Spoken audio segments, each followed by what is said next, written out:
और देश में पिछले 10 वर्षों में नहीं हुआ है। हमारी 5G रोल आउट विश्व की सबसे तीव्र गति की रोल आउट रही है। हमने करीब 1 साल के अंदर 99% जिले कवर कर दिए और 82% आबादी कवर कर ली। लेकिन जहां तक BSNL का विषय है, प्रधानमंत्री जी ने एक कदम आगे लक्ष्य धारित किया कि आत्मनिर्भर भारत की नीति के आधार पर BSNL जब 4G का इक्विपमेंट और नेटवर्क लगाएगा तो वो केवल स्वदेशी इक्विपमेंट और नेटवर्क लगाई जाएगी। आज पूरे विश्व में अध्यक्ष जी केवल 4 देश हैं जिन्होंने 4G का टेलीकॉम। नमस्कार, स्वागत है आपका डीबी लाइव ब्रेकिंग में। मैं हूं समीर आत्मज मिश्र और मेरे साथ हैं अंशिता। अभी आप देख रहे थे राज्यसभा की कार्यवाही और आपको बता दें कि वक्फ संशोधन विधेयक लोकसभा से पास हो गया है। बहुत ही नैरो मेजॉरिटी के साथ पास हुआ है, लेकिन पास हो गया है। आज राज्यसभा में विधेयक पेश किया जाएगा। राज्यसभा में भी इस पर आज चर्चा होगी और आज ही इस पर मतदान होगा। क्या होगा, राज्यसभा में भी ये पास हो जाएगा या राज्यसभा में पास होने में रुकावटें आएंगी, उस पर हम चर्चा करेंगे। किस तरह से जो दूसरे राजनीतिक दल हैं उनका क्या रुख है इस विधेयक को लेकर। लेकिन जिस तरह से नैरो मेजॉरिटी के साथ लोकसभा में यह विधेयक पास हुआ है, उससे यह पता चल गया है कि इस विधेयक में सरकार के समर्थक भी उसके साथ नहीं थे। हालांकि जो बड़ी पार्टियां थी, यानी जनता दल यूनाइटेड और तेलुगु देशम पार्टी, इन दोनों पार्टियों ने भरपूर साथ दिया उनके लोकसभा सदस्यों ने। लेकिन इन पार्टियों के भीतर भी विरोध के स्वर और तेजी से उभर रहे हैं, उसकी भी हम चर्चा करेंगे। लेकिन आपको बता दें कि वक्फ संशोधन विधेयक, जिस पर पिछले काफी दिनों से चर्चाएं हो रही थी कि बिल आएगा नहीं आएगा, पास हो पाएगा या नहीं हो पाएगा, तो वो बिल लोकसभा में पास हो गया है। बिल के पक्ष में लोकसभा में 288 वोट पड़े हैं, 288 वोट्स पड़े हैं बिल के पक्ष में और 232 वोट पड़े हैं बिल के विपक्ष में, यानी उसके विरोध में। तो ये लोकसभा की स्थिति थी। आज राज्यसभा में पेश होगा। लेकिन इसको लेकर तमाम राजनीतिक दलों ने, जिन्होंने पहले भी विरोध किया था, वो अभी भी विरोध कर रहे हैं। राज्यसभा में भी वो विरोध करेंगे। उन्होंने कहा है, उनकी बातें हम आपको सुनवाएंगे। लेकिन सबसे बड़े विरोध की जो बातें आ रही हैं, all India Muslim personal law board और दूसरे मुस्लिम संगठनों की ओर से, उन्होंने पहले ही घोषणा कर दी थी कि अगर विधेयक पास भी हो जाता है तो हम देश भर में इसका विरोध करेंगे। इसके अलावा जनता दल यूनाइटेड के कुछ नेताओं ने साफ तौर पर कहा है कि वो अभी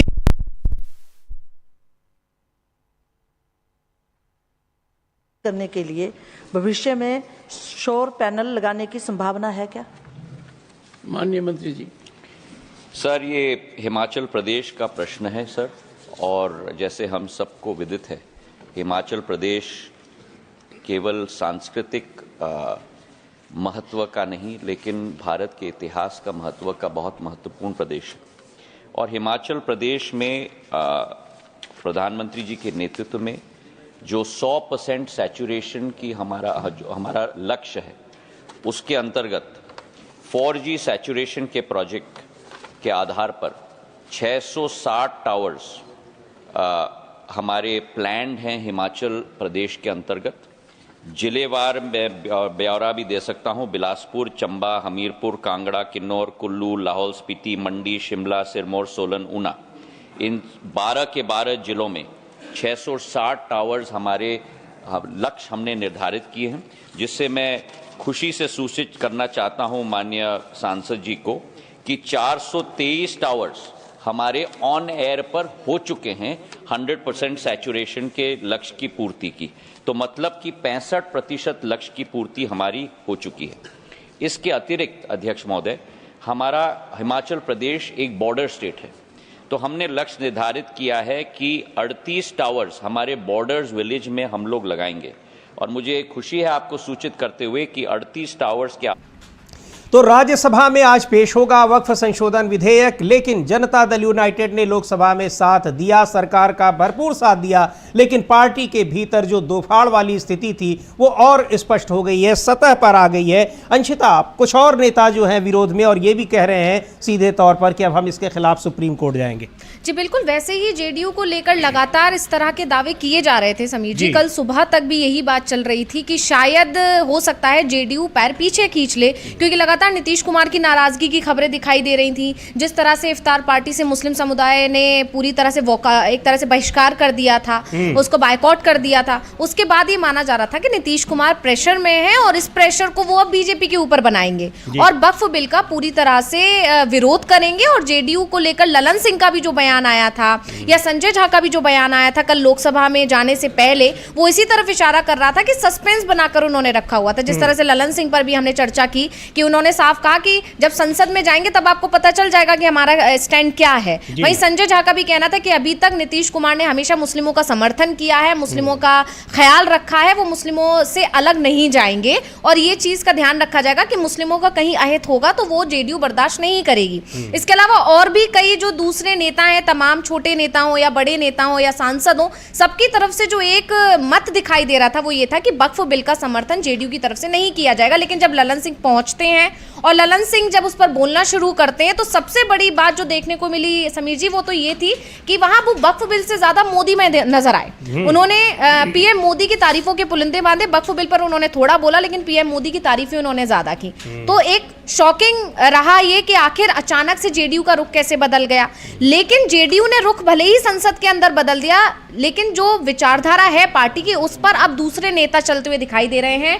गुलाम रसूल बलियावी एक नेता है जेडीयू के, उन्होंने साफ साफ चेतावनी दी है कि वो अब इस बिल के खिलाफ सुप्रीम कोर्ट का दरवाजा खटखटाएंगे। और अपने आप में ये बड़ी बात है कि जेडीयू के अंदर भी अब दो फाड़ होते हुए दिखाई दे रहे हैं और ये नीतीश कुमार के लिए एक बड़ा झटका हो सकता है। और नीतीश कुमार के साथ ही हाँ ये हो सकता है कि बीजेपी इसका फायदा अपने लिए उठा सकती है, क्योंकि बीजेपी तो लगातार इस कोशिश में ही लगी हुई थी कि कैसे भी जेडीयू बिल्कुल। और जेडीयू के कुछ नेता पहले भी लगातार विरोध कर रहे थे और अपनी पार्टी के नेताओं से भी आग्रह कर रहे थे कि इसका वो विरोध किया जाए। और आपको बता दें कि अब राज्यसभा में ये विधेयक आएगा, आज पेश किया जाएगा, उस पर भी 8 घंटे चर्चा का वक्त निर्धारित किया गया है। और कल देर रात करीब 2 बजे तक संसद की कार्यवाही चली और उसके बाद ये विधेयक पास किया गया। लगभग 12 घंटे तक इस पर चर्चा चली। लेकिन जेडीयू के लिए, चूंकि बिहार में अब ये चुनाव है आने वाले दिनों में 5-6 महीनों में, अब जनता दल यूनाइटेड की स्थिति बहुत ही एक ऐसे चौराहे पर अब वो पार्टी खड़ी दिखाई पड़ रही है जहां हर मेंबर उसका एक अलग रास्ता तलाशता दिख रहा है। जी बिल्कुल, यहाँ पर जेडीयू के लिए ही ज्यादा मुश्किल है क्योंकि जेडीयू को अभी तक लग रहा था कि शायद महागठबंधन के साथ जाकर नीतीश कुमार कुछ अच्छे हालात उनको हो जाएंगे। लेकिन जिस तरह से नीतीश कुमार ने समय लगाया और नीतीश कुमार के लिए जो मुस्लिम समुदाय ने खुलकर विरोध अपना दर्शा दिया और ये साफ कर दिया, जैसे इफ्तार पार्टी का अभी थोड़ी देर पहले भी मैंने जिक्र किया था, उसके बाद से कहानी एकदम पलटी है समीर जी। क्योंकि इफ्तार पार्टी का इधर मुस्लिम संगठन ने विरोध किया, चिराग पासवान की उसमें भी नहीं पहुंचे, नीतीश कुमार के लिए उन्होंने बाकायदा पत्र लिखकर नाराजगी जाहिर की। इतना चिराग पासवान से नाराजगी नहीं है जितना नीतीश कुमार से नाराजगी है, क्योंकि नीतीश कुमार इधर उधर भी करते रहे हैं। चिराग पासवान को लेकर एक माइंडसेट है मुस्लिम समुदाय का कि वो हमेशा से बीजेपी की तरफ झुकते हुए दिखाई दिए, वो अपने आप को मोदी का हनुमान भी बताते हैं। तो ज्यादा नाराजगी उससे होती है जिससे अपेक्षा ज्यादा होती है। तो वही चीज यहां पर दिखाई दे रही है और नीतीश कुमार से नाराजगी देखने को मिली। उसके ज्यादा नाराजगी ये भी दिखाई मुस्लिम समुदाय ने कि उन्होंने लालू यादव की इफ्तार पार्टी में शिरकत की और ये साफ जता दिया कि हम आपको छोड़कर महागठबंधन का साथ देंगे। और एक अच्छी खासी संख्या है मुस्लिम समुदाय के बिहार में जो जरूरी है नीतीश कुमार के लिए, और नीतीश कुमार उसी के बलबूते अभी तक अपना एक वर्चस्व हासिल करते आए हैं, एक बार्गेनिंग पावर लेते आए हैं और दबाव बनाते आए हैं। लेकिन उस दिन जिस दिन इफ्तार पार्टी में मुस्लिम संगठन वहां पहुंचे और मुस्लिम संगठनों के वहां पहुंचने के बाद लालू यादव का जो बयान आया कि अब तेजस्वी के नेतृत्व में ही चुनाव लड़ा जाएगा, उससे ये साफ हो गया कि अब लालू यादव ताकतवर हो चुके हैं, जेडीयू से ज्यादा उनकी कंडीशन अच्छी है और इसीलिए उन्होंने साफ कर दिया कि महागठबंधन के दरवाजे नीतीश कुमार के लिए बंद हैं। अब अगर नीतीश कुमार आते हैं तो सीएम का सपना तो पूरी तरह भूल जाए।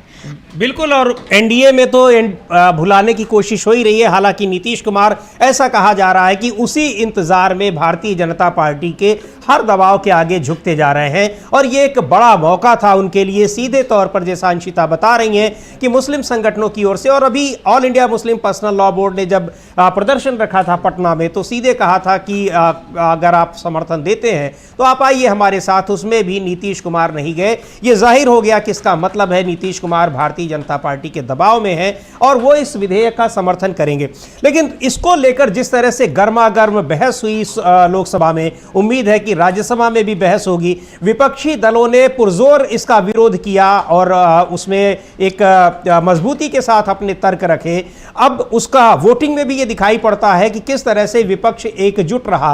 इंडिया गठबंधन के घटक दलों के जितने वोट कहे जा रहे थे वो सारे के सारे वोट दिखाई पड़े हैं उसके विरोध में। हालांकि इस मामले में एनडीए गठबंधन जरूर पीछे हो गया है क्योंकि 293-95 वोट उनके समर्थन में समझे जा रहे थे, लेकिन केवल 288 वोट्स मिले हैं, तो इसमें कमी जरूर है। लेकिन जो गर्मा गर्म बहस रही उससे विरोध को लेकर जो तर्क थे वो सुनने लायक है। एक बार सुनते हैं एआईएमआईएम के नेता असदुद्दीन ओवैसी ने किस तरह से इसको लेकर एक आरोप लगाया सरकार पर कि मुस्लिम समुदाय की जो वो संपत्तियां उनके पूर्वजों ने दान कर रखी हैं, दे रखी हैं, उसको सरकार हड़पने की कोशिश कर रही है। सुनते हैं असदुद्दीन ओवैसी ने इस बहस के दौरान लोकसभा में कहा क्या। सर, अगर आप हिस्ट्री को पढ़ेंगे तो महात्मा गांधी उस वक्त के व्हाइट अफ्रीका में सफेद फार्म अफ्रीका के कानून को महात्मा गांधी ने कहा था कि ये मेरा कॉन्शियंस उसको मानता नहीं है, मैं इस कानून को कबूल नहीं करता हूं।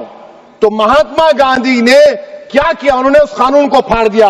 तो मैं गांधी की तरह इस कानून को फाड़ता हूं। ये अनकॉन्स्टिट्यूशनल है सर। इस देश में झगड़े पैदा करने का काम बीजेपी करना चाहती है मस्जिद और मंदिर के नाम पर, इसीलिए मैं इसका कंडेम करता हूं और मैं आपसे गुजारिश करता हूं कि मैंने अपने 10 अमेंडमेंट दी है, आप इसको कबूल करिए सर, मुझे बोलने का मौका दीजिए और उस पर डिवीजन का मैं डिमांड भी करूंगा। Thank you sir. तो असदुद्दीन ओवैसी को आपने सुना, तमाम नेताओं ने लोकसभा में अपनी बात रखी और कह रहे हैं, अब जो विपक्ष के नेता जिन्होंने इस विधेयक का विरोध किया वो कह रहे हैं कि वो अभी भी उस पर अड़े हैं अपने विरोध पर। राज्यसभा में भी उनका यही रुख रहेगा और आगे भी यही रुख रहेगा। वो किसी भी कीमत पर इस विधेयक को स्वीकार नहीं करेंगे, भले ही संख्या बल के आधार पर इसको लोकसभा में पारित करा लिया गया हो। और भी नेताओं ने क्या कहा उसकी चर्चा करेंगे, लेकिन जिस तरह से जेडीयू में इसे लेकर पार्टी के भीतर जबरदस्त तरीके से मतभेद बिल्कुल उभर कर सामने आ गए हैं। पार्टी का एक धड़ा कह रहा है कि वो इस विधेयक को सुप्रीम कोर्ट में चुनौती देगा। जो एमएलसी हैं और बड़े नेता हैं वो ये कह रहे हैं। तेलुगु देशम पार्टी में भी इसको लेकर काफी असहज स्थिति है और अब इन दोनों पार्टियों के सामने एक बड़ा संकट है। समर्थन देकर उन्होंने क्या अपना नुकसान किया है, और यही बातें 2 दिन पहले असदुद्दीन ओवैसी ने कही थी। All India Muslim personal law board भी आगाह कर रहा था इन दोनों पार्टियों को। अंशिता, बिल्कुल टीडीपी की बात यहाँ पर इसलिए ज़्यादा महत्वपूर्ण हो जाती है क्योंकि उनका जो बयान देखने को मिला है, उनकी तरफ से जो सांसद थे और वो जब बिल पर चर्चा के दौरान अपनी बात रख रहे थे तब उन्होंने खुलकर ये बात कही कि इसमें बदलाव की ज़रूरत है। जो संशोधन की बात हमने की है वो संशोधन होना चाहिए, और क्योंकि मुस्लिमों के लिए हमेशा टीडीपी खड़ी रही है और उनके साथ किसी भी तरह का अगर गलत होगा तो उसे बर्दाश्त नहीं किया जाएगा। यानी साफ है कि कहीं ना कहीं टीडीपी ने ये बता दिया है कि अगर ये बिल आया तो मुस्लिमों के साथ गलत हो सकता है। यानी विपक्ष जो बात कह रहा है वो खुलकर तो नहीं, लेकिन टीडीपी ने उस बात को माना है कि ये बिल मुस्लिमों के विरोध के लिए है, मुस्लिमों के लिए दिक्कतें पैदा कर सकता है। और इस बात को कहते हुए उन्होंने ये कहा है कि हम सरकार से अपील करेंगे कि राज्य सरकारों को छूट दी जाए कि वो तय कर सके कि वो अपने राज्य में क्या नियम लागू करना चाहते हैं।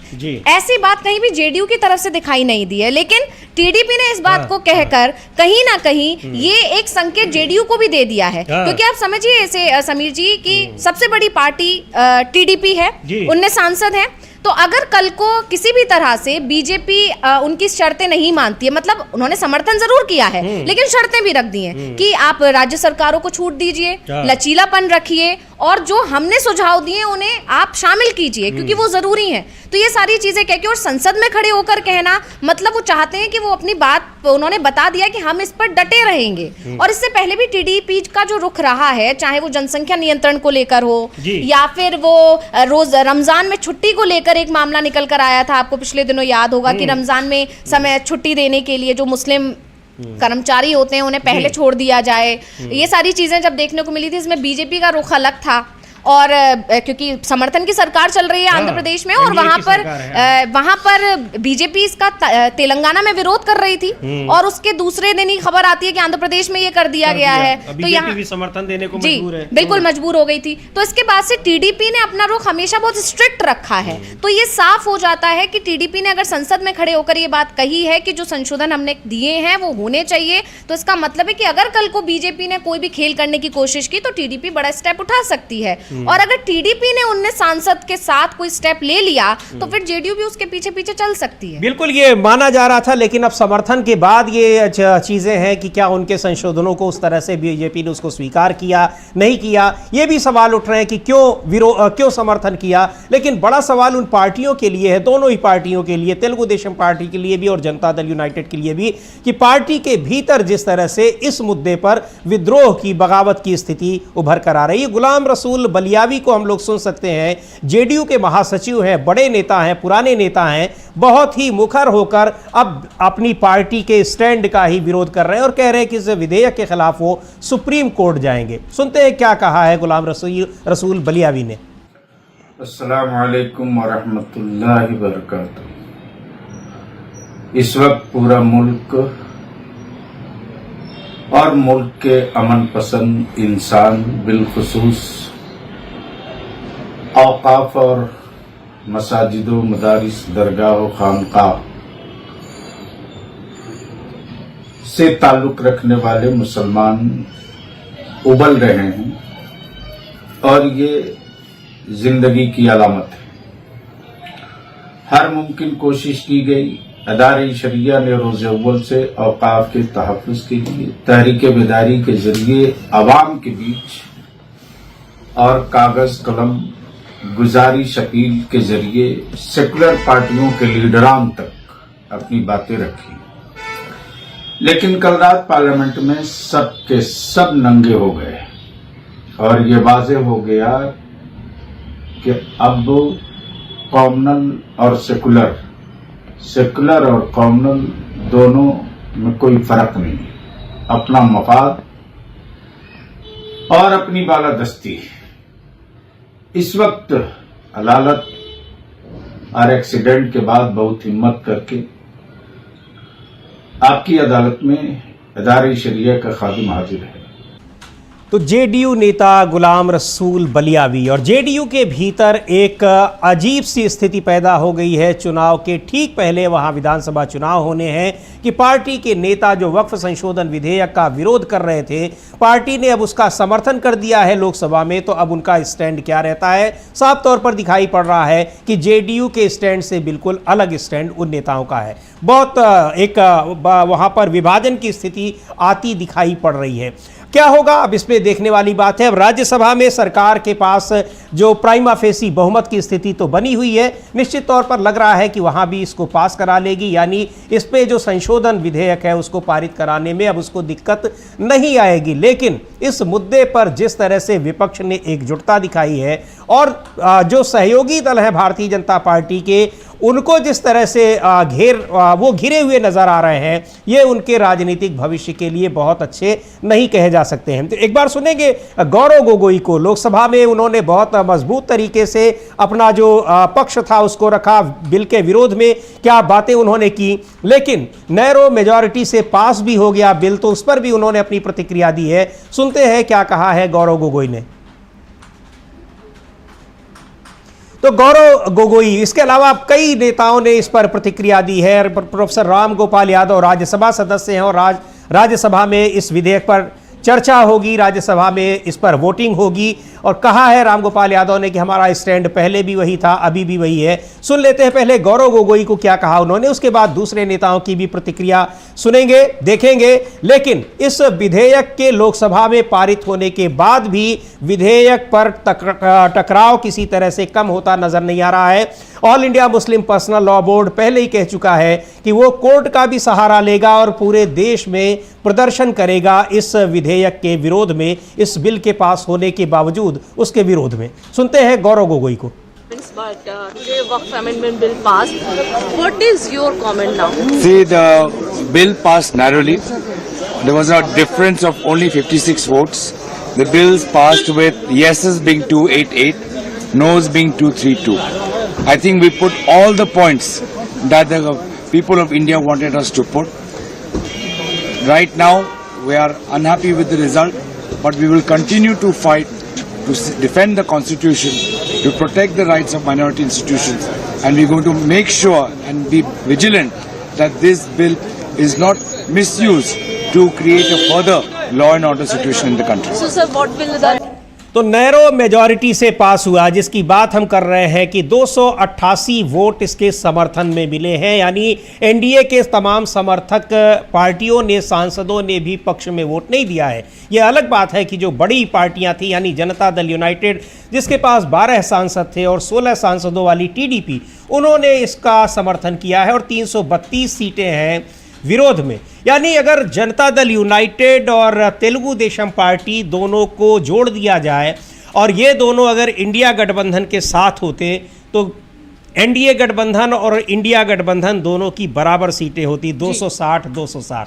महत्वपूर्ण भूमिका निभाई है इन दोनों पार्टियों ने, लेकिन अब ये मुस्लिम संगठनों के निशाने पर हैं। उन्होंने सीधे तौर पर कहा था कि बिल के समर्थन और विरोध से पता चल जाएगा कि आप किसका समर्थन कर रहे हैं और किसके विरोध में हैं। जी बिल्कुल, और सबसे ज़्यादा अभी चिंता की बात नीतीश कुमार के लिए है। पहले ही बीजेपी की जो जिस तरह से तेजस्वी यादव ने पिछले दिनों दावे भी किए कि बीजेपी की पूरी कोशिश ये है कि जेडीयू को पूरी तरह खत्म कर दिया जाए, क्योंकि जेडीयू के पास कोई नेतृत्व भी नहीं है नीतीश कुमार के बाद, इसीलिए उनके बेटे को आगे लाने की पिछले दिनों कितना चर्चा में रहे उनके बेटे जो हैं निशांत कुमार। तो ये सारी चीज़ें बता रही थी कि जेडीयू का अस्तित्व वैसे ही खतरे में है, लेकिन अब जिस तरह से मुस्लिम समुदाय उनसे नाराज़ हो गया है और एक अच्छा खासा संख्या है वहाँ पर उनकी, वो अब पूरी तरह से नाराज़ हो जाएंगे। तो कहीं ना कहीं आरजेडी के लिए ये बहुत अच्छी मतलब कह सकते हैं कि जब बिहार विधानसभा चुनाव होंगे तो आरजेडी तो अपने आप में पलड़ा उसका पहले ही भारी दिखाई दे रहा है। तो अभी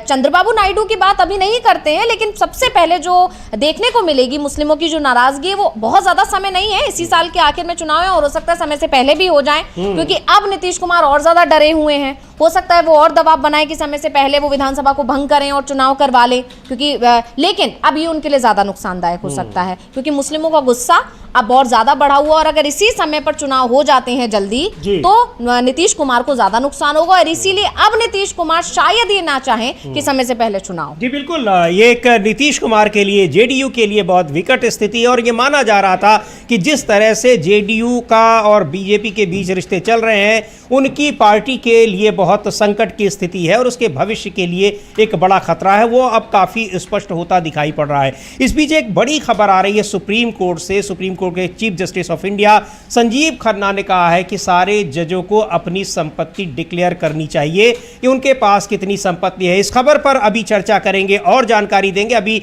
ये ब्रेकिंग खबर आई है, इसलिए हमने आपको बताई है। और उन्होंने क्या कहा है और कब, किस जो पृष्ठभूमि है वो आपको पता ही है, किस तरह से दिल्ली हाई कोर्ट के जज के घर पर नोटों के बोरे मिले थे। लेकिन ये महत्वपूर्ण उनकी टिप्पणी है। उनका ये कहना है कि सारे जजेस जो हैं हाई कोर्ट और सुप्रीम कोर्ट को, उनको अपनी संपत्ति का ब्यौरा सार्वजनिक करना चाहिए। महत्वपूर्ण खबर है, इस पर अभी हम चर्चा करेंगे। अब एक बार सुनते हैं, पप्पू यादव सांसद हैं, बिहार की पूर्णिया से लोकसभा के निर्दलीय सांसद हैं, उन्होंने क्या कहा है वक्फ बोर्ड का जो बिल पारित हो गया है लोकसभा से, उस पर उनकी टिप्पणी सुनने लायक है। एक बार सुनते हैं उनको क्या कह रहे हैं पप्पू यादव। अच्छा, एक बात बताइए, इनको महिला की चिंता, आरक्षण बिल नहीं महिलाओं की ना, वो आरक्षण बिल इसलिए नहीं लाते हैं कि इनको दलित को नहीं लाना, ईबीसी को ओबीसी को आरक्षण नहीं देना है महिलाओं का, उसकी चिंता नहीं है। गरीब बात करते हैं।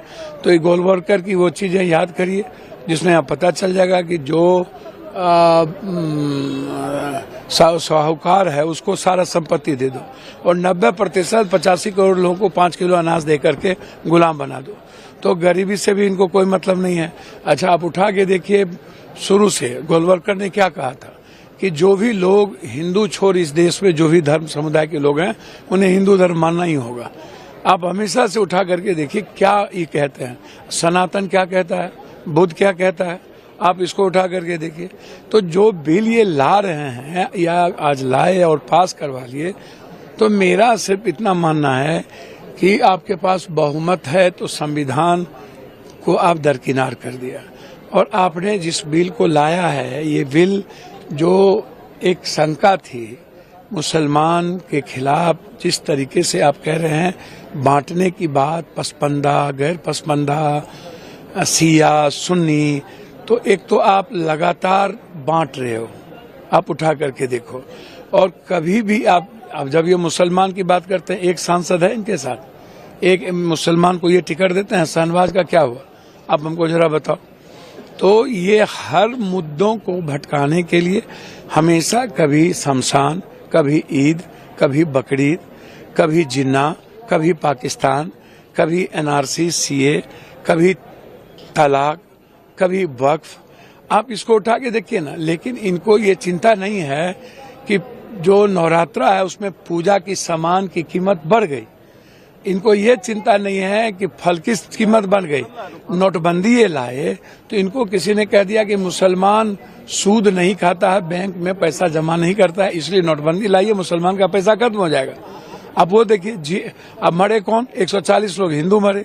जीएसटी की भी स्थिति आप उठा करके देखिए कि जीएसटी का क्या हुआ।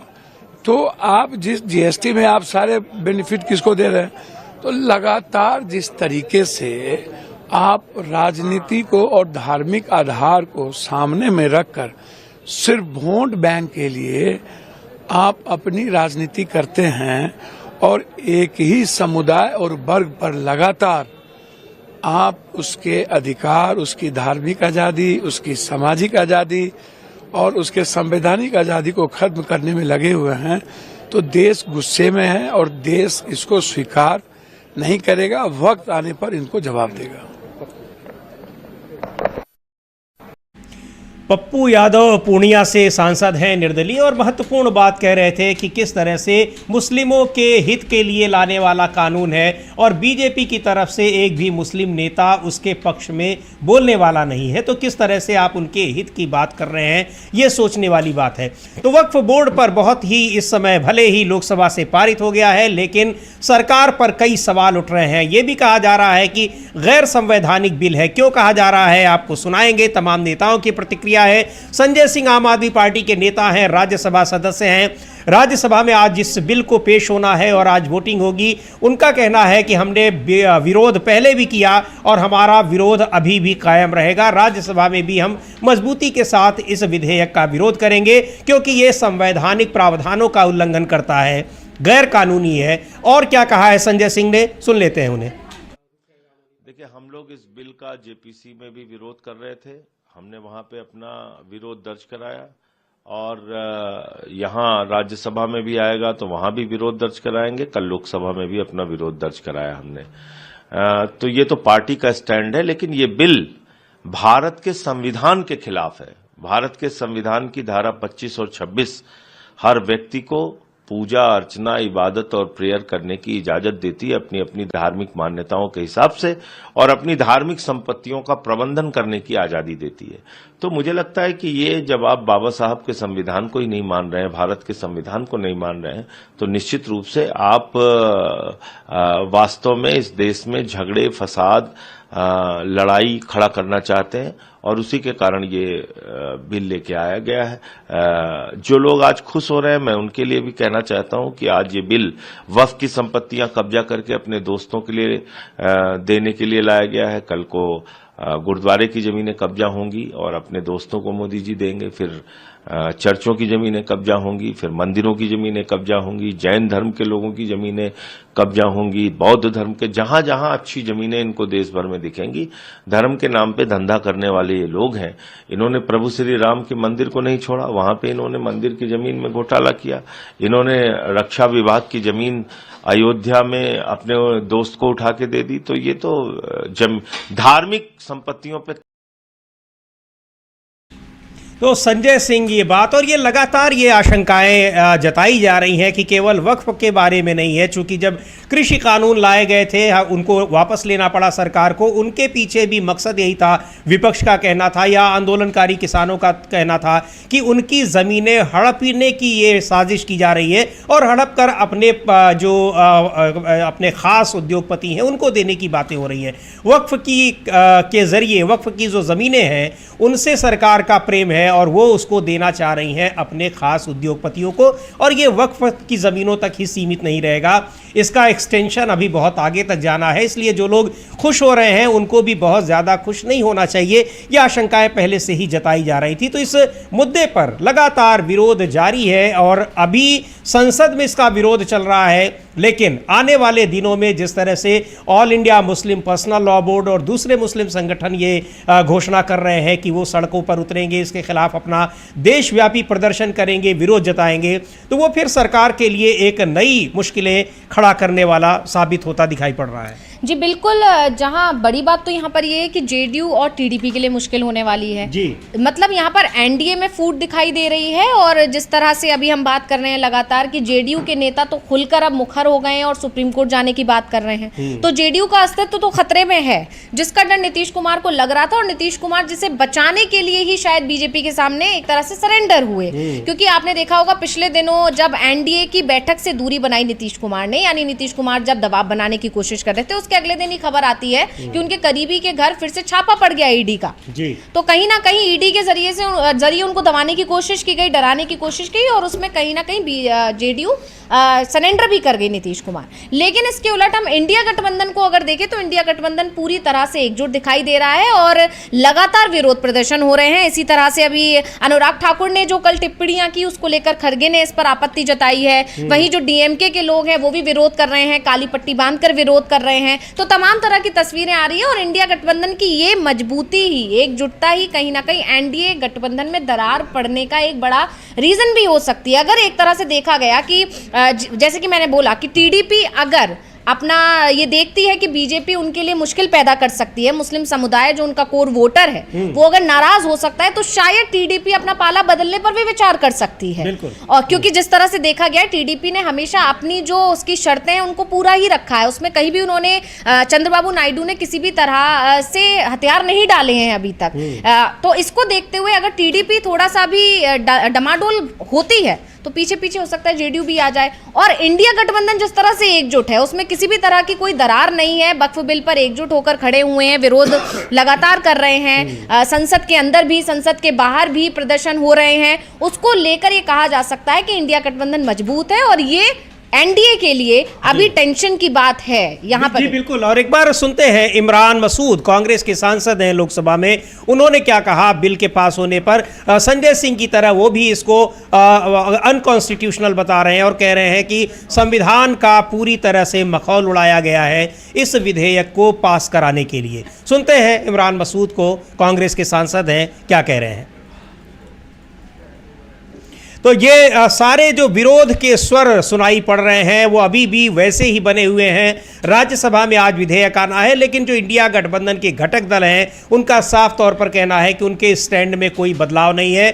बिल भले ही लोकसभा में पास हो गया और राज्यसभा में भी अगर पास हो जाए तो भी वो अपने रुख पर कायम है। वो अभी भी ये कह रहे हैं कि ये विधेयक संविधान के प्रावधानों का उल्लंघन करता है और ये देश के एक जो बड़ा एक अल्पसंख्यक आबादी है उसके विशेषाधिकारों का हनन करता है, उसके मौलिक अधिकारों का हनन करने वाला है। सुनते हैं इमरान मसूद को क्या कह रहे हैं।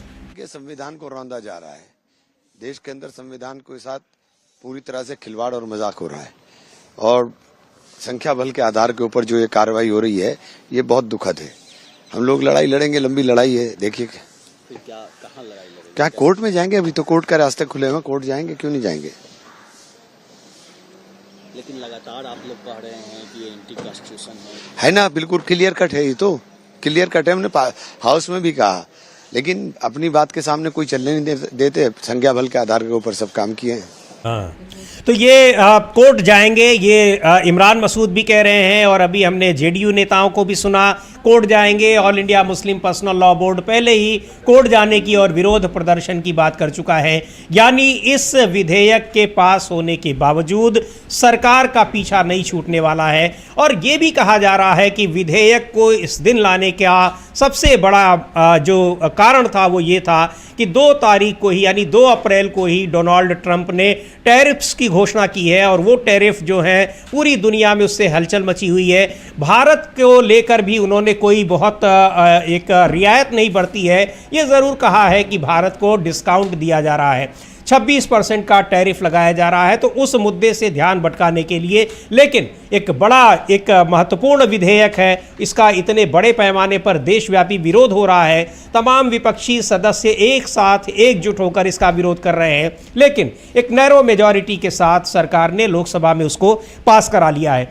आते हैं इस पर और आगे चर्चा करते हैं। एक बड़ी खबर जो आ रही है, जिसका जिक्र अभी थोड़ी देर पहले हमने किया, सुप्रीम कोर्ट के chief justice of India Sanjeev Khanna ने कहा है कि सभी जज अपनी संपत्ति की घोषणा करेंगे, सार्वजनिक करेंगे, और वो सुप्रीम कोर्ट की, हाई कोर्ट की जो वेबसाइट्स हैं उस पर उसका उल्लेख करेंगे। ये उन्होंने कहा है। और क्यों कहा है जी अंशिता बताएं, क्या जानकारी है? जस्टिस वर्मा वाला मामला अभी पिछले दिनों बहुत ज्यादा सुर्खियों में रहा। हालांकि जिस तरह से उनको हाई कोर्ट फिर ट्रांसफर किया गया, UP high court, Allahabad high court जब उन्हें ट्रांसफर किया गया, तो इसको लेकर भी विवाद अलग चल ही रहा है। लेकिन इन सब के बीच में जस्टिस खन्ना का ये जो उन्होंने आदेश दिया है, एक तरह से अपने सभी न्यायाधीशों को उन्होंने बुलाया, बाकायदा एक मीटिंग हुई और उन्होंने अपनी संपत्ति का ब्यौरा सार्वजनिक करने के लिए कहा है। और इस विषय पर सुप्रीम कोर्ट में जजों की एक फुल कोर्ट मीटिंग बुलाई गई थी, जिसमें सर्वसम्मति से इस चीज पर सहमति भी बनी है। यानी सभी न्यायाधीश राजी भी हो गए हैं, अपनी जो सभी जज सीजेआई खन्ना के सामने अपनी संपत्ति घोषित करने पर सहमत हुए हैं।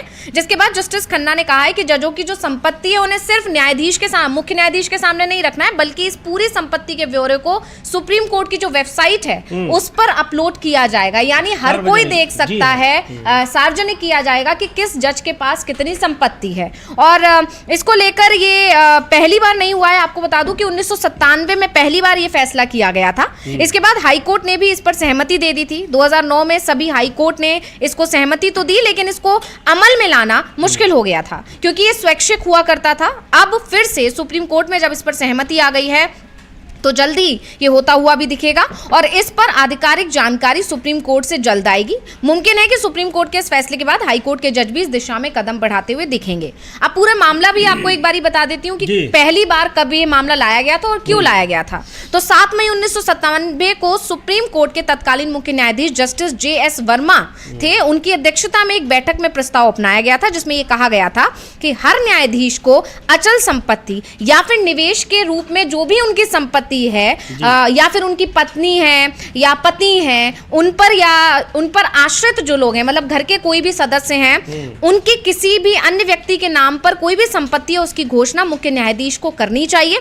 28 अगस्त 2009 को दिल्ली उच्च न्यायालय ने एक प्रस्ताव पारित करके कहा था कि सभी न्यायाधीश अपनी संपत्ति सार्वजनिक करने के लिए सहमत हैं। जिसके बाद 8 सितंबर 2009 को सुप्रीम कोर्ट की पूर्ण पीठ ने 31 अक्टूबर 2009 को या उससे पहले अपनी आधिकारिक वेबसाइट पर न्यायाधीशों की संपत्ति घोषित करने का संकल्प लिया और कहा कि यह विशुद्ध रूप से स्वैच्छिक आधार पर होगा। लेकिन लगातार ये देखा गया कि जज अपनी संपत्ति सार्वजनिक नहीं करते और यही वजह थी कि आज CJI संजीव खन्ना ने एक बार फिर सभी जजों को यह फैसला याद दिलाया। उसके बाद सर्वसम्मति से सभी जजों ने संपत्ति इसको कंपलसरी कर दिया कि आपको करना ही है। वो स्वैच्छिक नहीं है कि आप चाहेंगे, डिस्क्रिशनरी नहीं है कि आपकी इच्छा के अनुरूप होगा, वो करना ही होगा। तो एक महत्वपूर्ण फैसला है और सभी जजों को सार्वजनिक करने का निश्चित तौर पर यह जरूरी भी है, क्योंकि जिस तरह से जस्टिस वर्मा के यहाँ नोटों की गड्डियां मिली, वो किसकी थी किसकी नहीं, अभी जांच हो रही है उसकी, लेकिन अपने आप में एक बहुत बड़ा मामला है और जुडिशरी में भ्रष्टाचार को लेकर एक बहस छिड़ गई, संसद में भी उस पर बात हुई, चिंता जताई गई। तो अब सुप्रीम कोर्ट CJI का एक बड़ा फैसला है कि सभी जजों को जो सुप्रीम कोर्ट के हैं वो अपनी संपत्ति का ब्यौरा सार्वजनिक करें और सुप्रीम कोर्ट की वेबसाइट पर उसको अपलोड करें। बड़ी खबर है, ये महत्वपूर्ण खबर है और ये हमने आपको जानकारी दी। लेकिन वक्फ संशोधन विधेयक को लेकर जो चर्चा चल रही है, आज राज्यसभा में उस पर बिल पेश होगा, चर्चा होगी और वोटिंग होगी। उसमें क्या होता है, लोकसभा में तो सरकार ने उसको पारित करा लिया, मेजॉरिटी मार्जिन बहुत कम रहा, 272 सदस्य चाहिए थे और 288 वोट मिले हैं, लेकिन विधेयक वहां पर पास हो गया है। पर इसको लेकर जो विरोध है, चाहे राजनीतिक दल हो और चाहे वो गैर राजनीतिक संगठन हो, उनका विरोध अभी भी जारी है। सुनते हैं प्रोफेसर राम गोपाल यादव क्या कह रहे हैं। समाजवादी पार्टी के नेता हैं, राज्यसभा सदस्य हैं, आज राज्यसभा में बिल पेश होगा। उनका कहना है कि हमारा विरोध वैसे ही अभी भी बना हुआ है, कायम रहेगा, बाद में भी कायम रहेगा जैसे कि पहले था।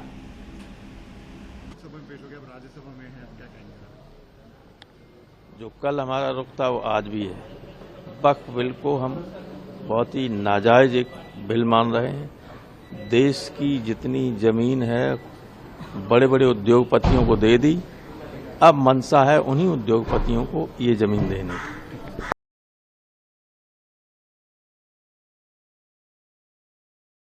तो राम गोपाल यादव का भी कहना है कि इस बिल के पीछे मकसद है प्रॉपर्टी को सरकार अपना लेना, अधिग्रहण करना और उसे अपने लोगों को दे देना।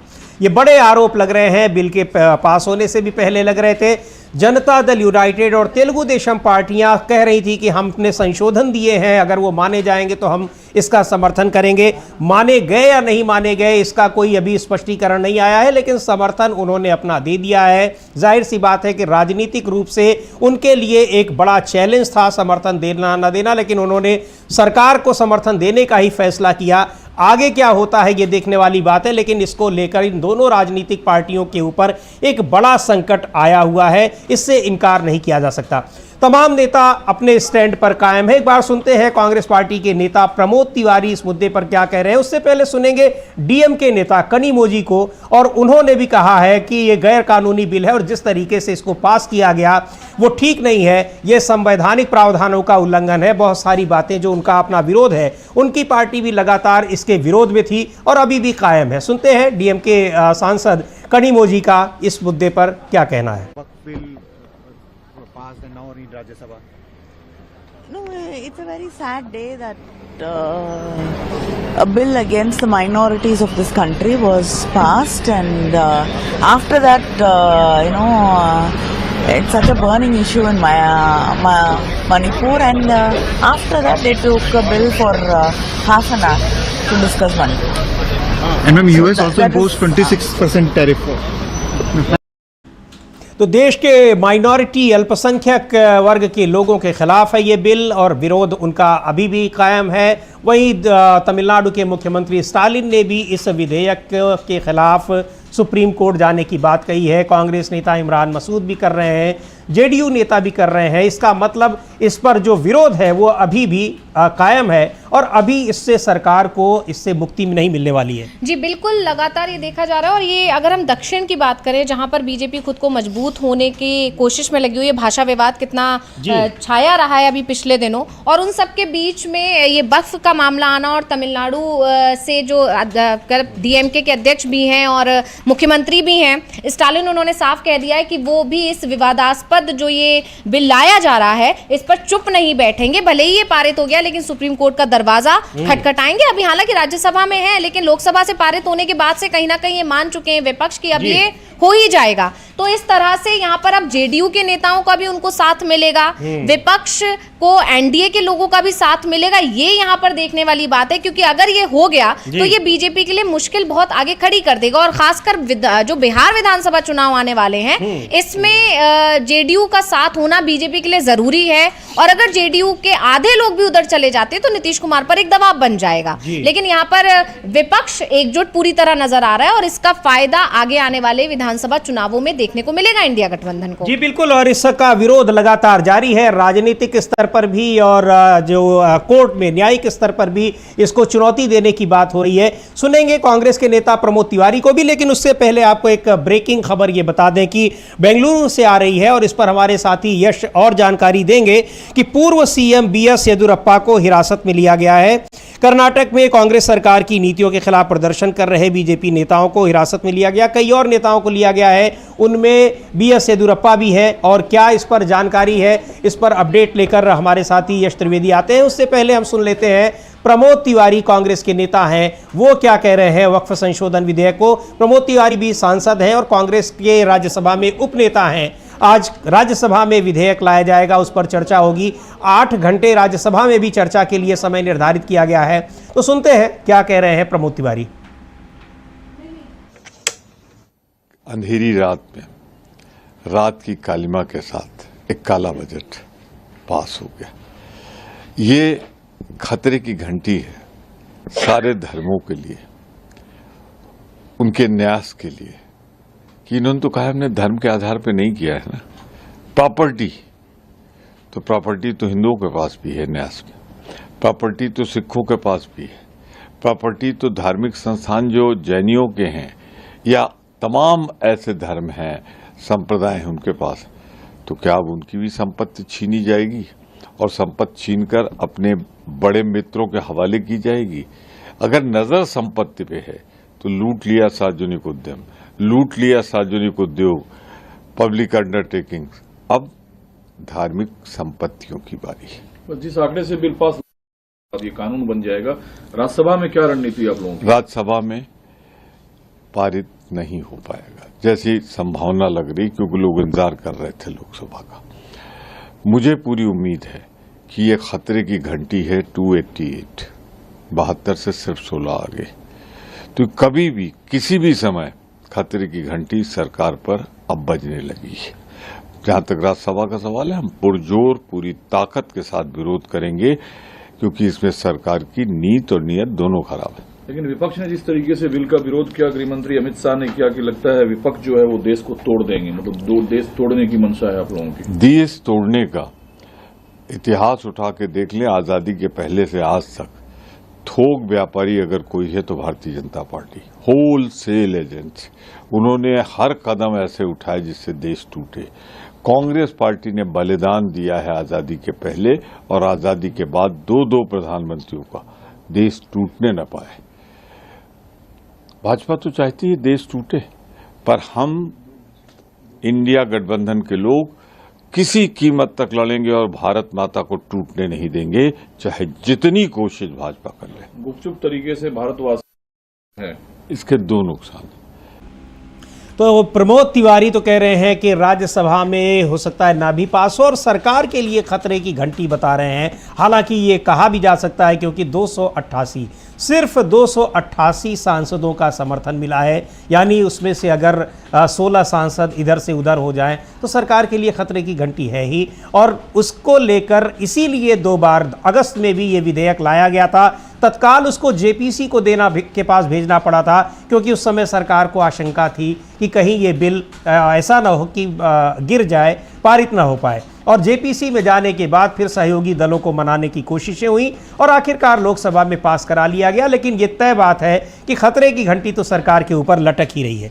जी बिल्कुल, लगातार अब जैसे आपने खुद ही कहा कि 288 ही वोट उनके समर्थन में गए हैं और 16 सांसद और 16 सांसद की बात तो हम कर ही रहे हैं। टीडीपी का जो रुख है वो बहुत ही ज़्यादा डमाडोल वाला है। अगर उनकी बात ज़रा भी नहीं मानी गई, उनको अपनी सरकार खतरे में दिखाई दी। और वैसे भी अगर चंद्रबाबू नायडू की बात करें तो अगर उनका राजनीतिक इतिहास भी उठाएं तो वो यही रहा है कि वो जहां उनको फायदा दिखता है वो उधर तरफ चले जाते हैं। हालांकि अभी उनको जिस तरह से उन्होंने शांति बनाए रखी है पिछले दिनों, उसकी बड़ी वजह यही मानी जा रही है कि केंद्र में मोदी सरकार बैठी है और वो अपने राज्य में विकास चाहते हैं। और यही वजह है कि लगातार ये भी देखने को मिला है कि जब से सरकार बनी है हर कुछ महीने में या कहें लगभग हर महीने चंद्रबाबू नायडू अपनी एक लंबी चौड़ी लिस्ट लेकर पहुंच जाते हैं। और मोदी सरकार उन्हें सिर्फ संभालने के लिए उनकी सारी मनमानी जो भी उनकी लिस्ट है, जो भी उनकी मांगे, उन्हें पूरा भी करते दिखाई दे रहे हैं। तो कहीं भी अगर मोदी सरकार ने एक बार भी पीएम मोदी ने या बीजेपी की तरफ से उस पर किसी भी तरह का ब्रेक लगाने की कोशिश की तो चंद्रबाबू नायडू बदलने के बारे में सोचने से पहले जरा भी समय नहीं लगाएंगे। तो ये सारी चीजें, और उसके अलावा अगर मुस्लिम समुदाय उनसे छिटकता हुआ दिखाई देगा,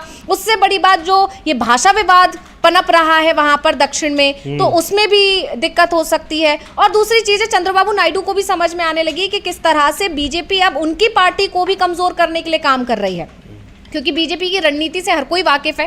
पहले वो सहयोगियों के सहारे से घुसती है और उसके बाद फिर उसी सहयोगी को धीरे धीरे दिमक की तरह चाटना शुरू कर देती है और खत्म करने के उस पर काम करने लगती है। ये आरोप बीजेपी पर लगते रहे हैं और इसको लेकर ये भी कहा जा रहा है जिस तरह से पवन कल्याण को वहां पर मजबूत किया जा रहा है और यही माना जा रहा है कि चंद्रबाबू नायडू को कमजोर करने के लिए किया जा रहा है। तो ये सारी चीजें चंद्रबाबू नायडू खुद भी समझ रहे हैं और इसीलिए वो बहुत सेफ गेम अभी उन्होंने प्ले किया है। जिस तरह से संसद में उन्होंने समर्थन जरूर किया है, लेकिन समर्थन के साथ उन्होंने अपनी शर्तें रख दी हैं और 16 सांसदों पर ही आप देख सकते हैं, ये इत्तेफाक ही है कि 16 सांसद अगर इधर गए तो सरकार के लिए दिक्कत हो जाएगी और 16 सांसदों की वजह से ही समर्थन अभी मिल पाया है और ये पास हो पाया है लोकसभा से। तो ये सारी, लेकिन राज्यसभा में भी जैसा प्रमोद तिवारी कह रहे हैं तो सरकार के लिए आसान नहीं है, मुश्किलें हैं। हालांकि बहुत अभी जो एक उसका जो मैथमेटिक्स है वो उसके फेवर में ही दिखाई पड़ रही है और बहुत मतलब भी नहीं रहता है राज्यसभा में। महत्वपूर्ण है लोकसभा,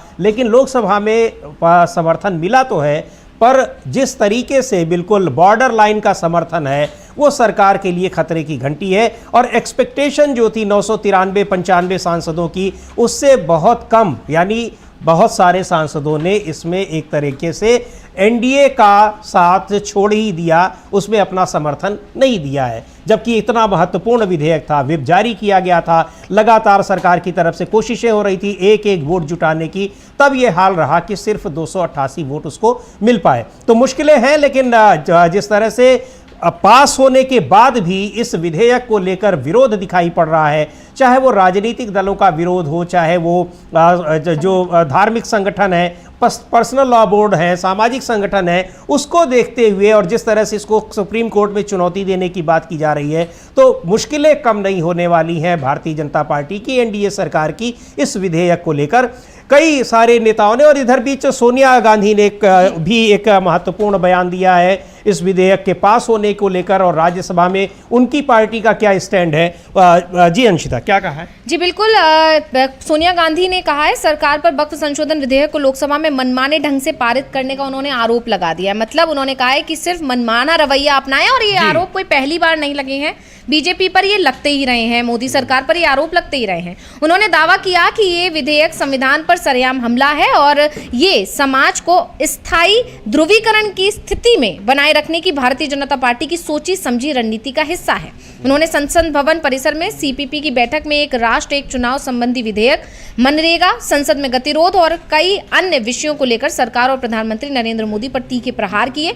सोनिया गांधी ने कहा, यह हमारे लोकतंत्र के लिए गंभीर चिंता का विषय है कि लोकसभा में नेता प्रतिपक्ष को बोलने की अनुमति नहीं मिल रही है, और इसी तरह राज्यसभा में नेता प्रतिपक्ष मल्लिकार्जुन खड़गे जी को बार बार अनुरोध के बावजूद वो कहने की अनुमति नहीं दी जाती है जो वो कहना चाहते हैं और वास्तव में उन्हें करना चाहिए।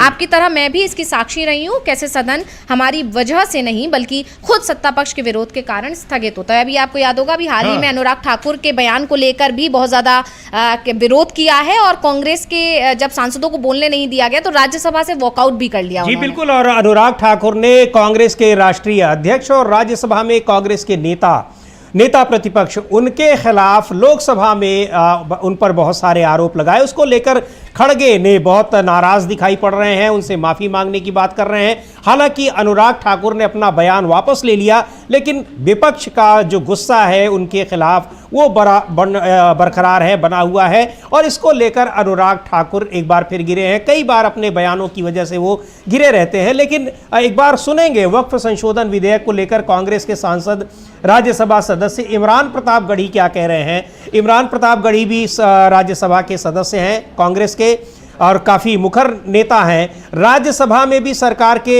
समक्ष चुनौती है इस विधेयक को पास कराने की।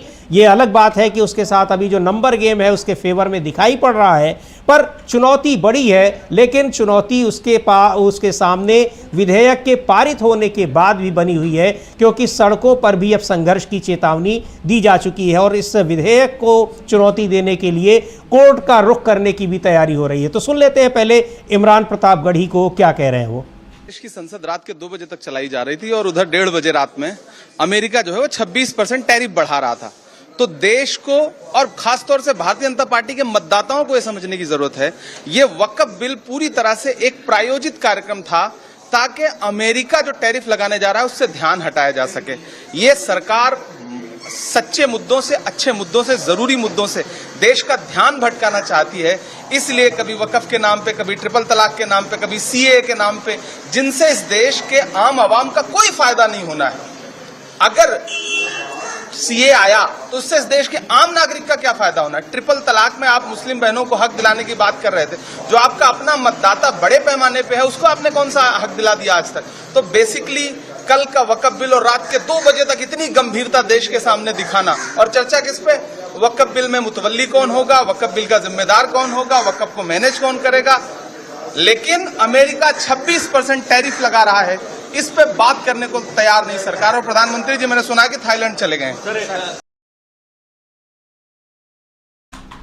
तो ये तमाम मुद्दों से ध्यान भटकाना है, और अमेरिका जब टैरिफ की घोषणा कर रहा है उस समय संसद में इस विधेयक को पर चर्चा हो रही है, पारित कराया जा रहा है। और इसीलिए इसको इसीलिए इस तारीख भी रखी गई उसको यहाँ पर पेश करने के लिए, बिल पेश करने के लिए। ये आरोप पहले भी लग रहे थे और ये इसको लेकर सवाल उठ भी रहे थे। एक बार रुख करते हैं राज्यसभा का, वहाँ क्या चल रहा है इस समय, और आज राज्यसभा में वक्फ संशोधन विधेयक पेश होगा, उस पर चर्चा होगी।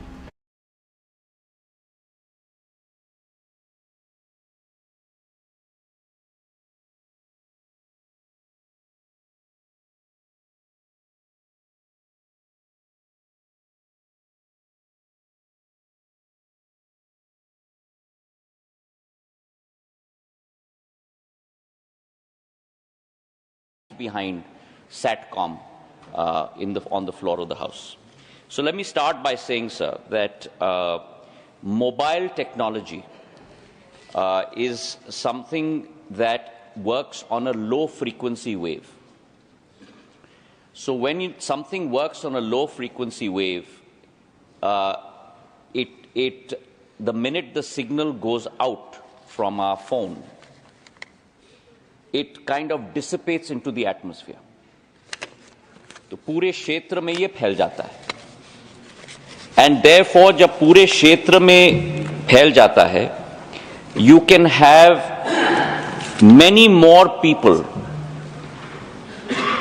participating. You cannot have many more people participating in that same space, because otherwise the signals will get mixed, and my call to Randeep ji will be heard by Pemasani ji or by X, Y or Z. And therefore spectrum for mobile is auctioned provider to provider. As far as satellite is concerned, sir, satellite has a fixed antenna. Your fixed antenna has to always connect to the satellite. And therefore the satellite frequency is a much higher frequency. When it is a higher frequency, it doesn't dissipate. फैलता नहीं है, direct laser की तरह आपके phone से सीधा satellite को जाता है। तो उसी पाइप में मेरा सिग्नल भी जा सकता है, मनसुख भाई का भी सिग्नल जा सकता है, सुरजेवाला का भी सिग्नल जा सकता है। सो सैटेलाइट। तो अभी राज्यसभा में इस सवालों का जवाब दे रहे हैं और अब से कुछ देर बाद ही वहां पर वक्फ संशोधन विधेयक पेश किया जाएगा। उस पर 8 घंटे की चर्चा का वक्त रखा गया है, फिर उसके बाद वोटिंग होगी। लेकिन विरोध के स्वर जो दिखाई पड़ रहे हैं वो और ज्यादा मुखर होते जा रहे हैं। लोकसभा में पास होने के बाद भी और राज्यसभा में भी अगर पास हो जाता है तो अभी उसको कोर्ट का भी सामना करना पड़ेगा, ये तय है। जी बिल्कुल, यहाँ पर और सबसे बड़ी बात जो जेडीयू के अंदर इस तरह का विरोध उठना, ये नीतीश कुमार के लिए टेंशन की बात है। बीजेपी भले ही हो सकता है इस पर खुश हो, क्योंकि बीजेपी शुरुआत से ये चाहती है कि अब नीतीश कुमार साइडलाइन हो जाए, जेडीयू खत्म हो जाए। ये दावे तेजस्वी यादव कर भी रहे थे। और नीतीश के लिए प्रॉब्लम ये हो गई है कि अभी तक उनके पास कम से कम महागठबंधन का रास्ता खुला हुआ था, लेकिन जिस तरह से उन्होंने ये फैसला लेने में देरी लगाई,